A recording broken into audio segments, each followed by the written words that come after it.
Welcome to the EQ Video Tip. I'm your host, Eric Forsetter. It's amazing to have you back again, and we're so grateful for all the viewers out there who are watching our episodes. As always, before we jump into this week's tip, let's review the goals of EQ Video Tip.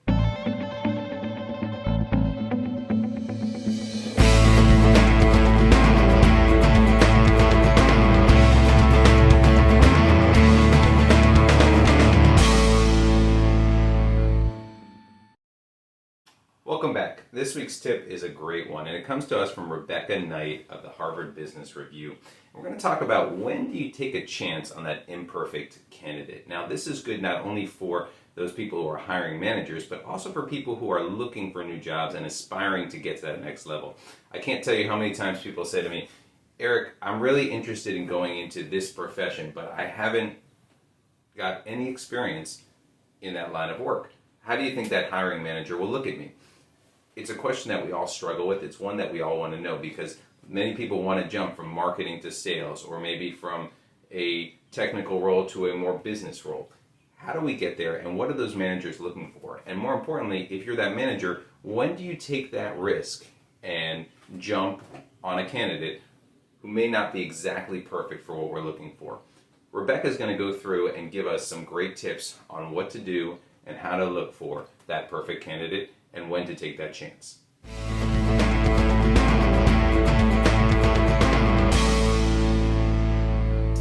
Tip number one, be data driven. One of the things that Rebecca focuses on is take the top 10 performers of that job skill set right now, look at the top 3 or 4 and figure out what makes them successful. Those characteristics are things that you need to look for and what a hiring manager is going to look for in case you're the applicant in terms of going forward. If the candidate cannot hit those, they're probably not the right person for this job. So start with data-driven activity before you make the decision on a candidate.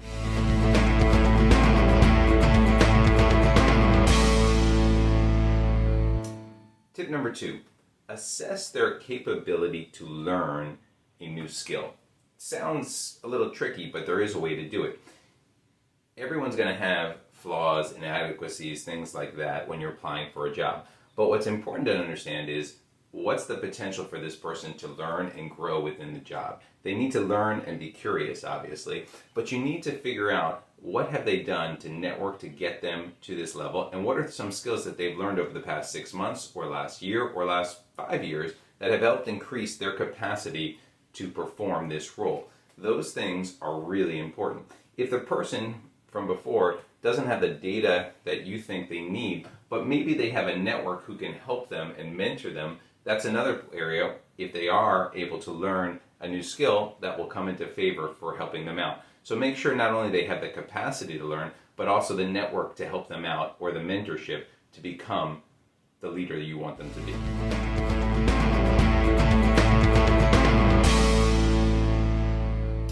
Our next question, measure their potential. And it's very important to figure this out because you need to ask some non-standard questions to understand the trajectory of this person's career. If you don't ask the right questions, you're not going to be able to measure it. And we're looking for attributes like curiosity, engagement, determination, confidence. Things like that are very important. And of course, motivation. Because if we don't know if they're motivated, they may not be able to do the job that we want them to do at the end of the day.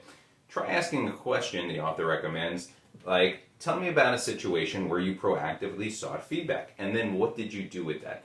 Those types of questions will help you understand the potential of this candidate and if they're willing to go the extra mile to perform their job even better.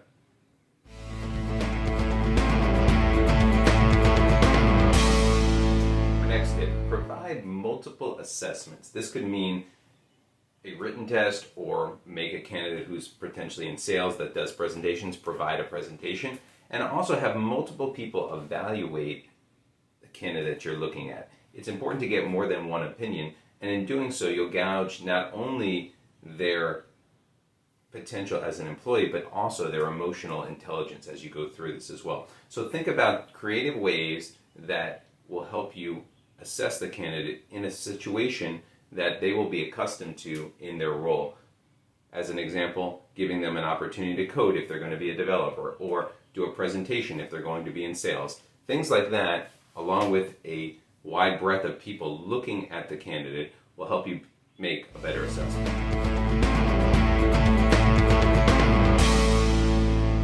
Our next tip, don't compromise on character. Sounds funny, but it's actually something that's important. For example, in a sales role, you want someone who's pretty optimistic and who thinks that everything's going to go right on every single deal he or she does. On the flip side, you don't want that optimistic person being your controller. You prefer someone who's a little more pessimistic and spends their nights worrying about everything that's going to go wrong to ensure that the company doesn't go under. So take a moment to think about that person's character, and you can gather that information by talking to former colleagues, coworkers, and peers just to understand that as well, because character does make an important part of your decision, according to Rebecca.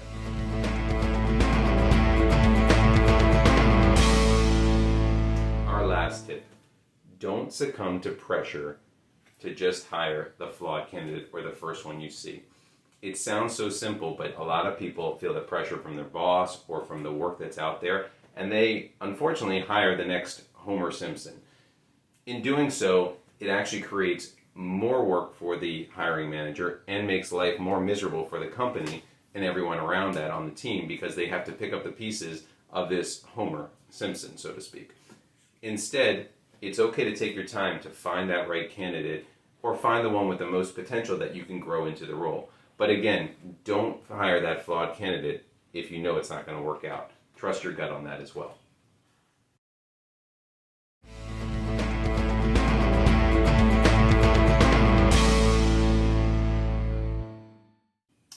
That's a wrap for this week's EQ video tip. Hopefully these tips will help you not only as a hiring manager, but if you're an aspiring individual for another career role or career change, you will understand what that hiring manager is looking for, and this can help you land that next job that you're looking for.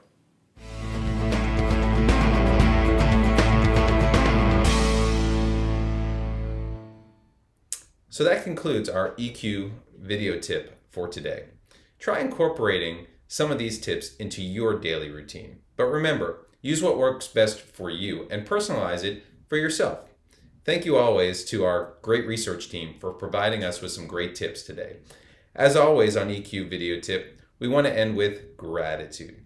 So thank you for watching. We really appreciate it. Here are some resources that you can use if you want more information on EQ going forward.